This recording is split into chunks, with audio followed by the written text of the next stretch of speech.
Welcome once again back to the lab. It is your old Professor Pilk, and of course, we have the new Baxcalibur raid coming in tomorrow, and we haven't talked about this yet, so let's have a quick discussion on this. Now, this guy is going to have an Ice Terra, so you already pretty much know kind of what mostly you need to take care of going into this. And of course, that is number one, either fighting rock, fire, or steel are going to be your best typings going into this. Now, there are a couple of caveats to this, and first and foremost is his ability. Now, normally they have the hidden ability, and the hidden ability in this case is Ice Body, although I am kind of covering that up, and there's no way for me to not at the moment. I'm pretty sure he's going to have Thermal Exchange, because Thermal Exchange is going to completely remove fire from the equation. So essentially, at that point, you're talking fighting rock and steel as, your most prominent types to take into this. Now, let's go down here and look at his there we go. Look at his stats once again. Now, I'm just going to say real quick shout out to Bulbapedia as always. We're using them essentially for all of the research on this particular situation. I want to basically, first of all, make note of the fact that his attack and HP are once again really, really high. Those are some of his best stats. So you already know this is going to offensively be a really tough nut to crack, frankly. He's going to be a hard hitting Pokemon. Now that does bring up an interesting situation here because it is going to be predominantly physical. You can pretty much guess you're going to have to deal with a lot of physical attacks. So I would normally say Ice Beam might be on the table, but actually I'm going to say Ice Beam probably is not. Ice Fang, though, very likely. I don't remember exactly what Icicle Crash does. Okay, so Icicle Crash is low, lower accuracy, 90 accuracy, but 85%, 85 power. And its only real secondary thing is the possibility, higher possibility, a 30% flinch. So Icicle Crash is probably going to be his ice DPS. Probably Dragon Claw for dragon moves.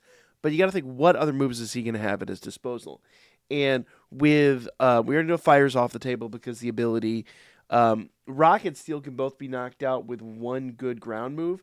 And so if he has Earthquake, that eliminates that. So I think with Earthquake there, pretty much the only thing left is fighting. And I don't think he has anything actually that will negate fighting. So I think fighting is going to be the type that you're going to want. But so pretty much Dragon Claw, Icicle Crash, and Earthquake. We need a fourth move. Now, will he have Swords Dance? That is going to be one of those things we'll have to see. I'm going to predict probably do Swords Dance maybe like at the very beginning or like halfway through the fight as like, a way to catch up when you're halfway through with the event. I don't think it's going to be a regular move that he's going to have as the ability to pull off constantly. So I'm really still going to say, I'm going to say Icicle Crash, Dragon Claw, and then Earthquake, but we need a fourth move. So I'm going through the list here, and I'm not really certain what I think is going to be the best move. First, you would think Ice Fang, but we haven't really seen them inflict status moves. Dragon Tail's a distinct possibility. I don't think we'll see like Stomping Tantrum because I think Earthquake's going to be the big one there, nor High Horsepower or anything like that. Maybe Body Press or something of that nature, or Zen Headbutt. Maybe Body Press or Zen Headbutt. Potentially Thunderfang, though that's an outlier, though wouldn't be the first time we've seen something like that. But nothing I could see here that would negate a fighting move or a fighting Pokemon. So really, if you kind of want to go back here, we've done some fighting builds before. Specifically with the last one we did for Porygon, you could probably just repeat that same Pokemon and knock this guy out. Now, the one exception to that would be with Belly Drum, it's going to be a bit of a gamble because his attack is really high. Now, you could negate that quite a bit by lowering his attack stat and or increasing your defensive stat or something like that. But if he, like with the last few of these, puts up his barrier very quickly, like has been the case in the past, you might not get the opportunity to do that. Now, there are some moves out there, definitely some moves out there, that you can use that will lower attack and do damage simultaneously. Because remember, once the barrier goes up, you could still lower the attack, but it has to be done as a secondary effect, not as a primary effect of the attack. So, or a primary effect of the move.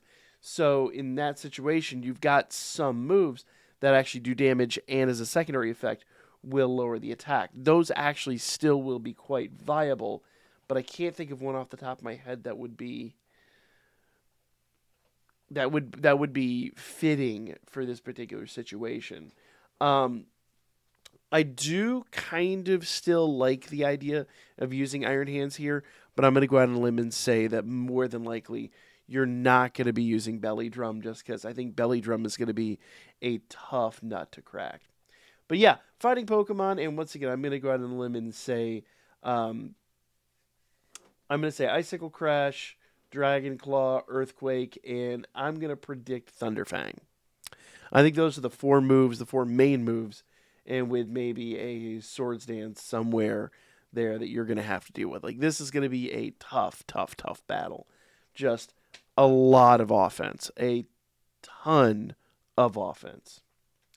So that's pretty much that, guys. That is my prediction for this upcoming event. Let me know what you guys thought, as always, in the comments down below. And I will be back tomorrow once the event drops. We'll see how close we were. We've had some really close predictions as of late. We've nailed a few of these. So who knows? We might be in the ballpark on this one. I think this one is, in my opinion, fairly predictable, but I've felt that before and been absolutely completely wrong. Hopefully not the case here, though. So let me know what you guys think. Like, share, comment, and we will be back with a lot more. And also, for those of you guys that are into Pokemon cards, we are doing a big Pokemon card project. Make sure you guys stay tuned for that. I will be doing the reveal on that probably this weekend, and it is going to be huge, and I will actually, I'm attempting to work a card party down in Tampa into my current list of travels coming up shortly. So that's really exciting. I'll be announcing that here, though, in the next few days, whether or not that's going to happen. So stay tuned for all that. I know a lot of you guys get excited about the Pokemon cards and all that kind of stuff. Lot to come in that regard. A lot to come. So subscribe if you haven't already. Like the video. And comment down below if you're excited about that. If you're excited about this, even Pokemon Legends EA. Just let me know your general thoughts, as always, in the comments. And we'll be back with a lot more real soon.